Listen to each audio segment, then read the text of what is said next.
నమస్తే, అందరూ ఎలా ఉన్నారు? నేను మీ రాజేశ్వరిని.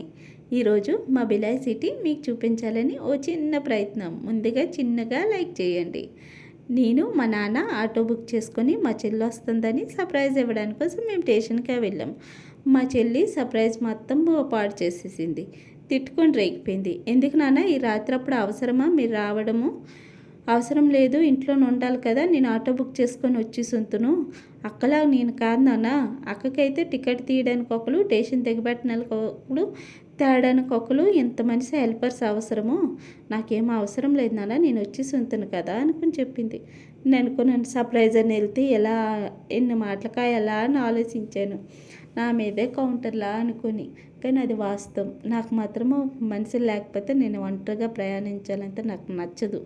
నాకు ఏడుపు వచ్చేస్తుంది. కానీ మా చెల్లికి మాత్రము ఒంటరిగా వెళ్ళి రావడము తనకు అలవాటు. నాకు ఇష్టం లేని పని ఇది. అందుకోసమే ఎప్పుడూ తిట్లు కాస్తూనే ఉంటాను. అయితే మా నాన్న నేను ఆటోలోనే ప్రయాణించినప్పుడు ముచ్చట్లు చూపించుకుంటాను.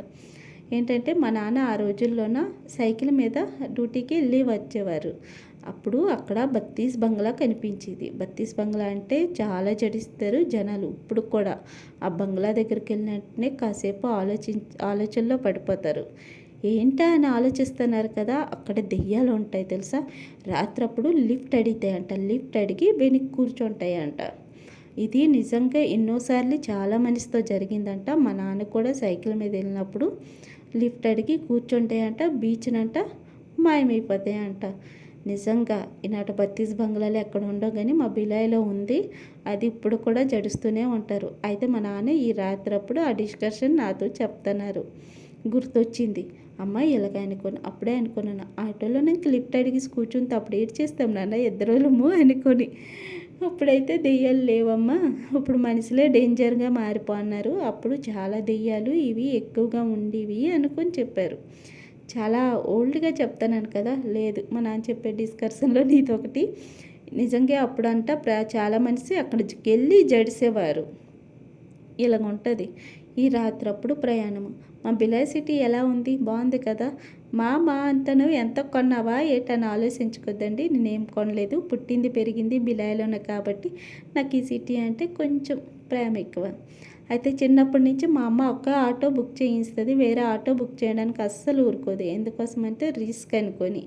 చిన్నప్పటి నుంచి ఈ దాదా ఆటో మీదే మేము వెళ్ళడము చేయడం అవుతుంది. ₹1 ఎక్కువైనా పర్వాలేదు కానమ్మా, సేఫ్టీ మంచిది, చక్కగా వెళ్ళేసి చక్కగా రండి అనుకొని.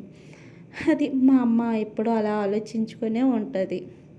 అందుకే ఎప్పుడు రిస్క్ తీసుకోదు. వేరే ఆటోలు బుక్ చేస్తే ఇంట్లో మహాయుద్ధ అయిపోతుంది. అందుకే వేరే ఆటోలు అస్సలు బుక్ చేయము. ఒకే ఆటో బుక్ చేసుకొని వెళ్ళడము రావడము జరుగుతుంది. ఇంత పెద్ద సిటీ అయినా లైట్లు లేవు తెలుసా. ఎల్లప్పుడు మాకు కాసేపు చాలా భయం వేసింది. ఇంత లైట్లు లేకపోవడం ఏంటి ఇంత సిటీలోన, రోడ్డు మీద హైవే రోడ్డు అయినా కూడా బీచ్ లైట్లు లేవు. ఎంత ఘోరం కదా. కానీ గవర్నమెంట్ అస్సలు పట్టించుకోదు. ప్రతి ఒక్కరు వెళ్ళి వస్తుంటారు. వాళ్ళకి తెలియదా ఇక్కడ లైట్లు వేయాలనుకొని. కానీ లైట్లు వేయరు. ఎవరి ప్రాణం పోతే నాకెందుకు, నా ఇంట్లో నేను బాగున్నాను కదా అని చాలా మనసు ఆలోచిస్తారు. కానీ ఎవరి ప్రాణమైనా ప్రాణం విలువ ఎవరికి తెలియదు. అది ఒకసారి పోయిందంటే మరేమీ చేయలేము. అందుకోసమే లైట్లు ప్లీజ్ వేయండి. చాలా భయం వేసింది రాత్రప్పుడు ప్రయాణం చేసినప్పుడు. ఎందుకంటే టెన్షన్ కదా. ఒక ఆడపిల్లలు బయటికి వెళ్ళాలంటే చాలా చాలా ఆలోచించాలా. అది ఇక్కడ లైట్లు లేకపోవడానికి కారణం ఆ దేవుడికి తెలాలా, వాళ్ళకి తెలాలా.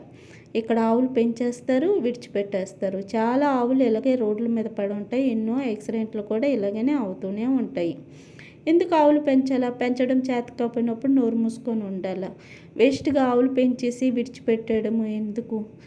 నిజంగా ఆవులకి చూస్తే ఎంత బాధ అనిపిస్తుంది. ప్లాస్టిక్ నవ్వులుకొనే ఉంటాయి తెలుసా. ఆ పాలేమో మనం తీసుకొని తాగుతుంటాము. ఎంత రిస్కో, ఏం చేయలేము. Thank you for watching. Please subscribe.